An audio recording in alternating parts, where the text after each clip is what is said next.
Well, welcome back to another fabulous conversation with my go-to experts. Why do I do these? Because being a business owner, whether you're just starting out or whether you're a fledgling, been in business a long time, have staff, don't have staff, it can feel like a really lonely journey and it can feel like really hard work. And before you know it, you're searching the internet and you're finding answers for problems you didn't even know you had. So that's why I talk to my go-to experts, so we can explore some of the challenges and talk about some of the challenges that so many business owners actually face. And of course, information overload, if I could say that, is real. And I want to keep these succinct. So, just in case we have not met, my name is Lindsey Burden and I'm an intuitive business coach. And I help my clients get super clear on where they want to be. And then we work on bridging the gap between where they are and where they want to be. Now, the reason I'm struggling with my words is because I am super excited today because I get to speak to Jenny Cliff of Linear Health, and it's just such a timely recording, Jenny. But how are you today? I'm great, thank you, Lindsay. Absolutely brilliant. The weather is wonderful up here in the north. The sun's shining, so it makes you feel so much better, doesn't it? It does. Now, before we get started, because we have got such a fabulous topic today, I just want to introduce you properly, Jenny. So you've been a chartered physiotherapist for 14 years, managing health conditions and preventing injury. You are passionate about empowering people. You work with employers to take a proactive approach to health and well-being, reducing sickness, absences, and building resilient, productive workforces where both people and businesses thrive. Now, this is quite unusual because quite often I talk to people and it's very much sort of based around that sort of solopreneur. But we're very much today taking a topic that impacts those who have team members, who have staff, who have personnel, aren't we? We are, yes. So anybody who has staff, it can be from one person through to a team of 100 people. You will at some point come across occupational health, which is the space I work in. So yes, that's what we're talking today. All things that affect work in regards to health. And now we were chatting before we got started, and I made some notes for myself. So we have had employment law changes in April 2025. There is a change in the threshold for national insurance contributions for the employer. Um, I have spoken recently to a number of recruitment agencies, and it feels like recruitment is really challenging right now. So it is perfect timing for this conversation, as I said, but equally, there has never been a better time to look after your workforce. No, absolutely, there hasn't, and it's one of those things that has always been viewed as a nice to have Yeah. occupational health. So if you haven't got any issues in your team, or you believe that you don't have any issues, you might be somebody who's got the blinkers on and think you don't. There may be some somewhere. Um, 9 times out of 10 there are, in my experience. But yes, it's what we're becoming now where you cannot escape it. It's crucial for you to have a strategy to look at how you can then prioritize and improve your workers' health, because ultimately your workers are the heart of the business. If you don't have people in doing the job you're paying them to do, how do you grow your business? Um, and also on the wider scale, we've got such a huge issue in terms of health of the nation. We're not in great health. Yeah. Um, the NHS is broken at the moment; it's not working, and we are going to have to find a way of improving the population's health without just relying on those reactive measures we've got in the NHS. We need to be a bit more proactive. And I actually think business is key to this. I think business has such a good role to play. Um, and there are huge benefits for businesses. There's benefits to all of us from an economic point of view because we're in a bit of a mess, Yeah. let's face it that way. And but also from a society point of view, if we're in work and people have money in their pockets, generally speaking, you have a happier, healthier society. And that's what we really, really need. You use that word occupational health, and I think it feels like it's a word that has probably been bandied around a bit, Mm, or anyone that has worked in the corporate environment or anywhere where there is HR and occupational health, it almost feels, I think people are quite scared of occupational health. It feels like occupational health are going to get me back to work or they're going to make me go back to work. Can you just talk a little bit about what occupational health can do and should be doing for organizations? Yeah, absolutely. So you are quite right. Occupational health, often when you tell people what you do, they look at me with that the face of, oh no, you're one of those. I'm What is frightened that? of you. You're going to come in and pull everything to bits and tell us what we're doing wrong. It's not like that. We very much, it's a partnership and we work with employers and individuals. So how it works is that we will have a referral. It generally comes from a manager or a HR department, and we then work with that individual to assess their health needs, and then from that we give a report back to the manager and HR to say what adjustments they can make to support that person in the workplace. Often they can be difficult conversations. Things aren't often straightforward, but it's about providing that clarity so that they can deal with health issues with confidence. And it's just about giving that full picture support. And that's really what occupational health is all about. It's looking about how health affects work and how work impacts health. So Yeah. when we're looking at the former, we're looking at somebody's fitness to work. So are they capable of doing the job that they are employed to do? Do we need to make adjustments? And if so, what are they? Do they need to go part-time for a while? Do we need to look at flexible working options? And it's giving clarity around that.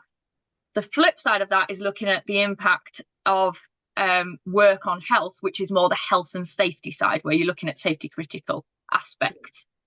So it could be looking at somebody's respiratory function for if they're working in an environment with dust or if they're working with vibration tools. There's a condition that really affects hand-arm vibration syndrome. So measuring the impact of that on somebody. But most of my work tends to fall into the impact of health on work. And when it's done correctly, it works really well.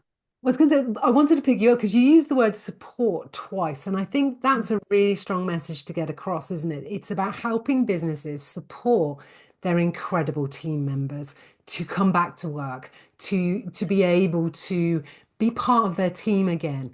Because I think actually work is really important to people because sometimes it's that well, not sometimes, work provides connection, it provides friendship, it provides community, and they're really important to our well-being. Yeah, absolutely. I mean, there's so much research out there that shows just how good work is. I mean, the key is the word good. Good work is good for health. Yeah. And it's financial independence, it's your overall well-being, it's a sense of purpose. You get Yeah. up in the morning, I've got something to go to do. And it does, if people enjoy their job, I know not everybody is lucky enough to, but if people do enjoy their jobs, they get an awful lot of purpose out of that, which then impacts their general life. But you only need to, if you come across anybody who's been out of work for a while, having a difficult time with a health condition, maybe they've had a diagnosis out of the blue and they are forced to take time off, you will often see that actually the work is the thing they miss the most, and they're just lost. They're completely at sea because they don't have that sense of purpose. They also have the uncertainty in terms of financial uncertainty, but just the future. Your colleagues, seeing people. We've got a huge issue at the moment. Remote working. It's great in some ways because it allows a great degree of flexibility. It doesn't work for everyone. And No. there's a lot of issues coming up in terms of the mental health side, with a lot of the younger workers never having worked in an office environment or with colleagues, and they feel isolated. I was going to ask you actually, have you seen a change over the years in the type of, what occupational health looks like and the type of things that are being presented by employees? Have we seen a shift? Because I think if the news is to be believed, she says with the grin, if the politicians are to be believed, it feels that we do have a mental health crisis. Yeah, And I wonder, well, okay, I've got lots of questions coming now, but I mean, I'm presuming that is a massive change from when you started out. huge, absolutely. When I first started out, it's more the physical aspects of work. And don't get me wrong, it still is. I mean, musculoskeletal issues are still the second highest cause of workplace absence. Um, but mental health is the first. Stress, burnout, and anxiety are huge, huge issues at the moment. Now, there isn't any concrete evidence as for why, and it's higher amongst the younger population. That haven't been any concrete studies, as I say, but anecdotally, you can just see the uncertainty of the world at the moment, the changes that are happening around us all. It's hugely impactful. COVID's one of those things. We were talking earlier, weren't we, before we started recording? COVID, you think, oh, it's been and gone, but actually it hasn't. The after effects of that are huge, and people are still recovering. The effect that it had on people's central nervous system, I don't think we'll ever really fully know the degree to which it's Yeah. affected society. I agree. It's quite interesting, isn't it? Because I am sort of in networking and talking to other businesses. I think there is quite a fear from the business community around mental health. And their workforce having mental health because then they don't know where they stand, they don't know what they need to do, they're worried about upsetting people, and all of those kind of things. And I almost feel that that is playing into this arena of crisis. And it sounds to me like talking to you today, if they just say, right, let's do this and let's do it really well, they could remove some of the fear around, I've got someone with mental health difficulties, it's going to be long-term sick, how are we going to, because we have to also remember that when there is a workforce that, when you've got someone that's on long-term sick, lots of mental health, that has an impact on a business, which is why they need to do this to reduce that risk. Oh, absolutely. Huge impact on a business. Huge impact. Financially for a startup, that's Yeah, the obvious impact, yeah. but also on the rest of the team. And that's often forgotten about because somebody has to pick up that person's work and other team members do. And that's fine for a short period of time. But often mental health becomes a long-term sickness problem. The longer somebody is off, the harder it is to get them back to work. Um, and we see that other team members become affected. So you almost end up with this knock-on effect of having then other team members go off with mental health issues. So it really is so important to address it as early as possible and outsource. I mean, it's managers, they're great, but they don't have that medical knowledge, nor should they be expected to. It's not their expertise. And I never expect any of my managers to know what somebody's diagnosis is or what somebody's prognosis from a health condition is. That's my job. That's where I come in, and I can provide that information for them to then be able to go and have those conversations honestly and with confidence. And I think confidence is the key. They tend to shy away from things because you're not confident enough. You haven't got that background information. Where do I even start having a conversation with somebody who's got depression? And the other thing is how much of it is a work issue and how much of it is external factors. Okay. And that's what the information that I provide. So it might be that somebody has a mental health problem with a lot of the factors that are feeding into that coming from external pressures. But we still need to make those adjustments, and what can work do? And that's the information that I give. One of the things you wrote, because I always ask everyone if you can get sort of three things across, what was it? And your number two was prevention is better than cure. Yeah. So how can a business, and I think maybe there is two parts to this. There is a business, company, organization that says, we are going to address this and we're going to look after our staff. But I wonder also if there's this piece where someone comes in and you don't know that they are coming with challenges, difficult, mental health being a really good example, because mental health is hidden often and people are very good at masking it. So there is a little bit two-pronged, but my main question, I guess, is, what can they do to help their workforce stay fit, healthy, and and bringing the value that we know that they can. I think the main thing is to have those honest conversations from the start. It comes back to that workplace culture. Yeah. People feeling like they can go and ask those questions and have those discussions with a manager, and that there is support there. As I say, no business that I come across, and I work predominantly with SMEs, has all that in-house support necessarily there. But it's having those numbers of people be it occupational health or be it outsourced HR, that you can access when issues become apparent. In terms of what can they do from a recruitment perspective, we're doing a lot more pre-assessments now, so pre-employment assessments to try and mitigate those risks.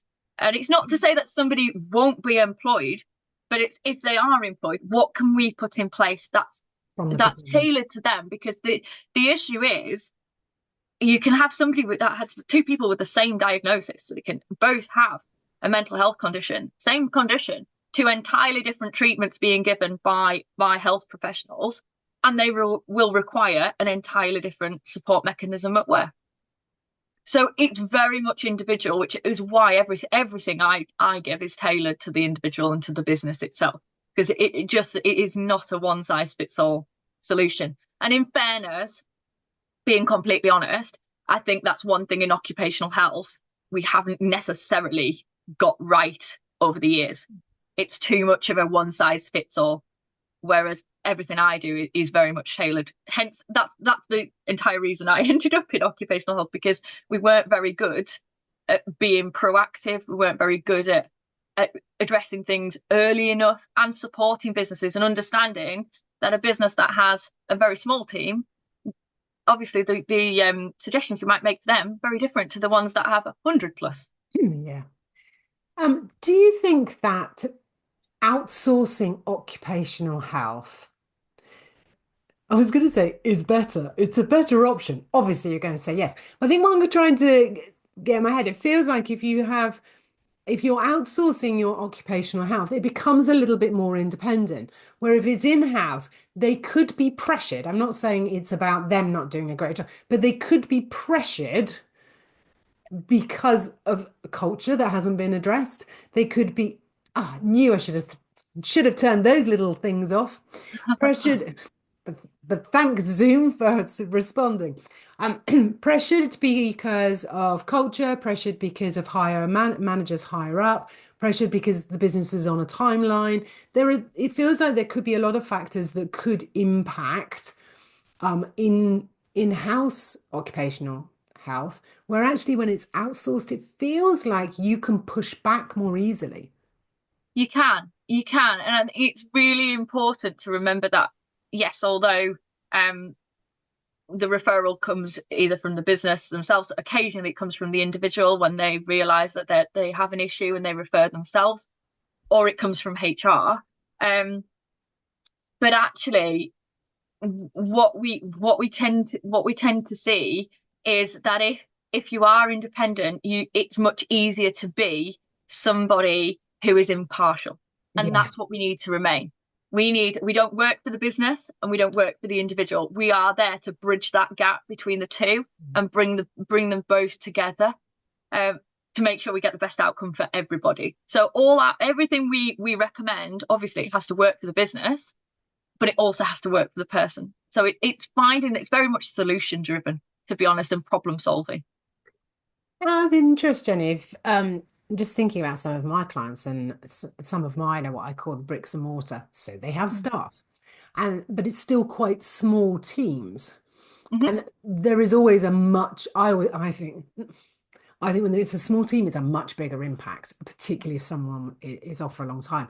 But for those that, might be listening and they've got, maybe 10 staff and until now have thought, well, they may be already outsourcing HR, and that's not unusual. It's becoming more and more popular to outsource your HR, but that means it's kind of separate to the business. But if someone sat there with about 10 staff and going, actually, I want to make sure that I've got a really healthy workforce. I want to make sure that my workforce feels supported and knows that we will help them.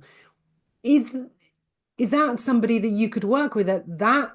Because I know you can work with much larger organizations, but it feels to me that they're the backbone almost of our industry, those growing businesses that are at that point. Oh, absolutely, 100%. They are my ideal client. They are the clients that I work with the most. So I typically my clients are teams of under 50 people. And they've grown. Often they don't have a lot in place because some of them grow so quickly and you're so busy doing everything as a business owner, and you don't think of these things until you have an issue come up. And it's the same with HR. Often an issue's come up and I'll say, have you got HR? Oh no, we haven't got HR. We haven't done that yet. And so often we're the first touch point for an issue. But yes, I mean, those businesses I believe are the ones that need the most support. And I when I set up Linear Health, it was really to serve those businesses, because there isn't much in terms of occupational health that it does. There's a lot out there for the big corporates and for the bigger teams, but not so much for those small SMEs. And Yeah. they're like you say, they are the backbone of the economy. Um, and I think it's like with the changes that are coming in, it's more important than ever that they feel like they have access to that support, and that it's affordable, but it's still high quality. Yeah, and I wonder if that's what sometimes puts them off, is they worry about the cost. But Mm. actually, that investment, if they can see it rather as an if they can see it as an investment and not a cost to their business, that shift in mindset alone will help them to see that this is something that they absolutely need in their business, and the payoffs will, I mean, it will just keep on coming, won't it? Because you'll have, employees that top of their game, doing their best, But working. 100%. I mean, it's often I get a lot of managers and business owners say to me, "Can't manage the return on investment. We can't monitor the return on investment. It's not obvious how to manage it, how to monitor it." Well, you can. It's just that often you haven't had people in with the expertise enough to be able to do that. We very much can monitor the return on investment, and I do that with all my clients. So we will provide the figures to say, actually, yes, you can see it from a morale perspective, you might feel it from a productivity perspective, but actually here are the figures to back it up. And when you do that, it's often really shocking how much of a difference it makes. Just having somebody come in and say, no, we need to make a few tweaks, often not costing a lot of money at all. Often the simplest things work the best. And it's the difference it makes to somebody's productivity is huge. You mentioned earlier that you're seeing more sort of health and well-being issues around young people, and we talked about remote working. And I love work. I'm going to call myself a lazy extrovert. I love meeting with people, talking to people, but I can't be bothered to leave my door. Yep. But there are lots of, and I'm lucky because I get to talk to people, and I network a lot, so I get that energy from other people. But in relation to working from home, you said something along the lines of it's not for everyone. And I would absolutely agree. Mm. I know business owners who go, I can't do this because they're on their own. And it feels isolating. It feels lonely. It makes decision making really, really hard. You've got no one to bounce ideas off or to check in with things. And I wonder if we're seeing that we come out, everyone went, work from home, Yeah.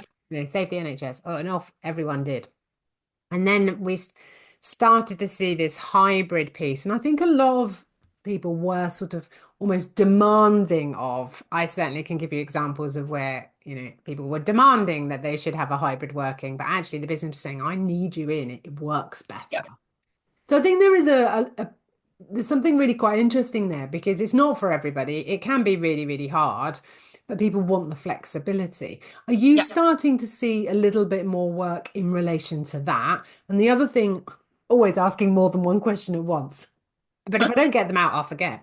The other piece is around what are we seeing with young people and what can we do about young people? So what's it looking like now from working from home? I want to work from home. What are the challenges that businesses are facing with this?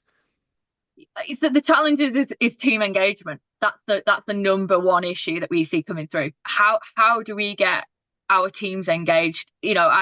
Managers say, we've introduced team meetings, people don't turn up. Yeah. How can I get their team to come together, which then sparks creativity and allows them to have that supportive network.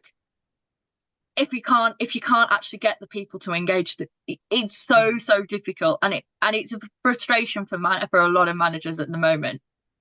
Um, there is definitely a more push to going back into the workplace. I think because certainly with the changes in national insurance contributions, they're wanting people back into the workplace, back to see them doing the job that they're doing. then to have those conversations, so everything's speeded up. They're not having the delays of waiting for somebody, or the tech glitches or whatnot. Yeah. In terms of injury, from an injury prevention point of view, a lot of businesses spent a lot of money in the COVID pandemic making sure everybody had the ergonomic equipment at home. So we don't really see a lot of those injuries coming through as they used to. There's the odd occasional ones where people have tweaked their own workstations or done something and then they've started with back or neck pain. But that's kind of past. The issue we've got now is that feeling of isolation Yeah. and getting that level of engagement. That's the biggest issue.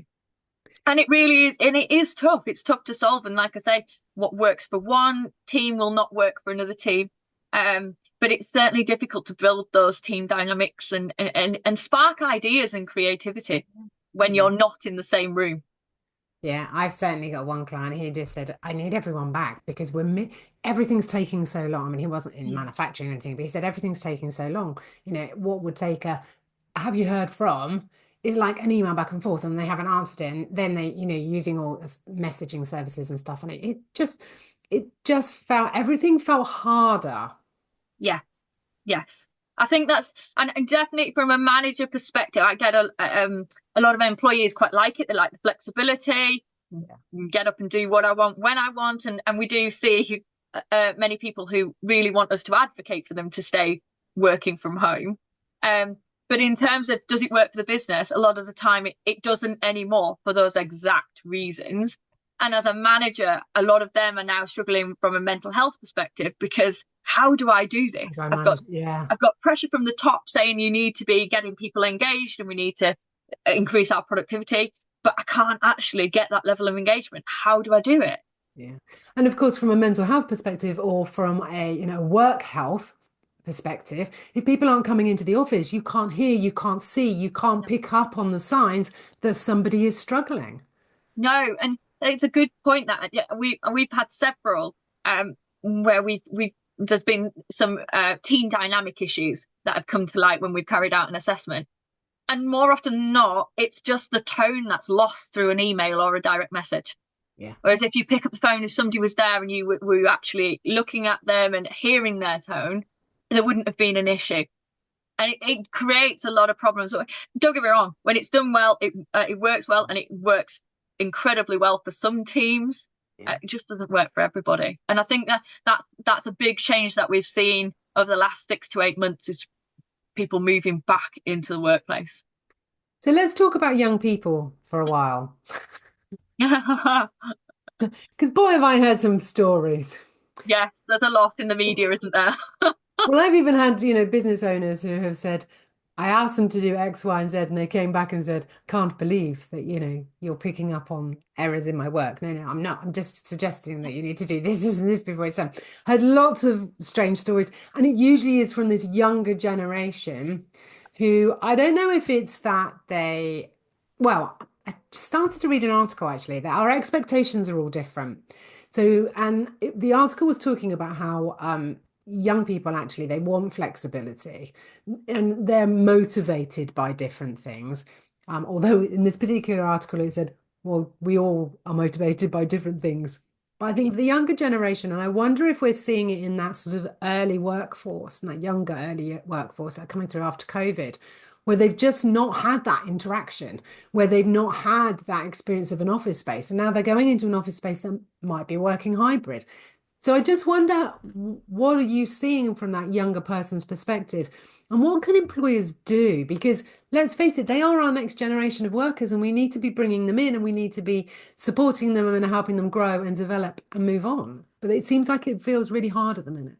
It is very hard at the moment. There's several factors in play. Again, I reiterate that there isn't much research that we have to know exactly what is going on. Nobody seems to know why they're exiting the workplace, or in some cases, just not even entering the workforce. Yeah. But from what we see in practice, it's a whole combination of factors. They're the generation who they've had COVID, they've had a lot of things to deal with, and they just haven't had perhaps that somebody in the workforce to hold the hand and actually train them. Yeah. they haven't had that exposure that we did. Um, when you look deeper at the education system, it's not a system that actually does now prepare them for work, in my opinion. Don't start me on the education system. Yeah. Because well, just before you were saying that in my head, I was thinking we've changed it and we're pushing everyone to university. And actually, then they come out of university and all they know is academia or they know it's education. And many of them can adapt those skills. Many of them can bring it in. But for some, they just come out and go, what is this world? And it seems to me that we're not encouraging more people to go into the workspace at a younger age. Because for many, school doesn't work for them, education doesn't work No, for them. it doesn't. And more vocational based learning. Where you have somebody and when I was at school, we had work experience, we had it at 16, then we had it again at Yeah. A level, and you had opportunities to access the workforce and Yeah. try things and think, do I like this? Can I see Yeah. myself doing this? They don't have that anymore. Those opportunities just aren't there, which I think is causing a huge amount of issues because the expectation from the existing workforce is that you have this baseline of what's expected of you, and they don't. They are just like fish out of water because they've never been in a workforce before. I had one that was answering the phone, and the phone was ringing, and I said, "Are you going to answer that?" I said, "Oh, am I allowed to answer that?" And this was a 20-year-old, it's just what seems perfectly obvious to us isn't necessarily to them because they haven't been in that environment. Mm. And I think it's becoming apparent because we just haven't got that skills base now. You're not sitting next to somebody who's done the job for 20 years and can teach you all the ways around and all the solutions and maybe look at it from a different point of view. A lot of them are looking at it from what they've learned in academia, which is one point, but we all know what you learn on a course or whatever, you've got to then apply it practically. And in the real world of work, it's a very different kettle of fish. Well, Jenny, I could absolutely talk to you, and I think we might have to do an episode too, because I think there's lots more that we haven't explored.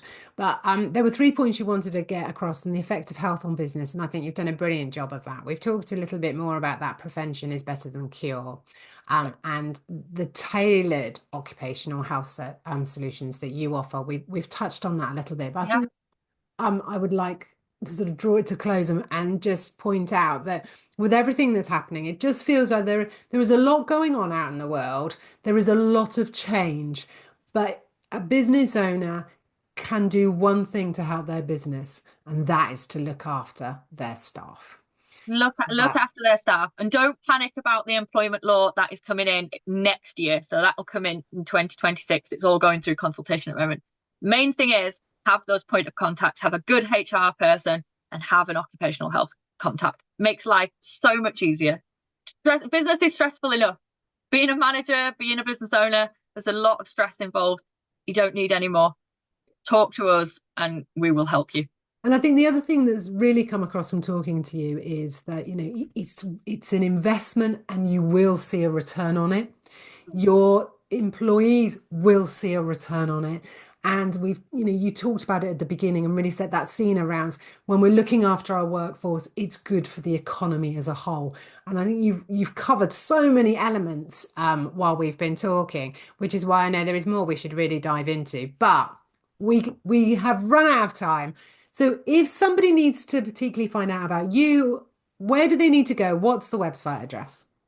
It's linearhealth.co.uk Nice. and I'm on LinkedIn, so just send me a message. Always happy to have chats. All my details are on the website, but yes, I'm always happy. Pick up the phone and we can have a chat. No problem at all. Well, I will make sure that all of that information is below this video. Thank you so much, Jenny. I knew it would be fascinating talking to you, and I've had a ball and I've learnt loads. But thank you very much for your time today, and please let's do this again. Brilliant. Thank you.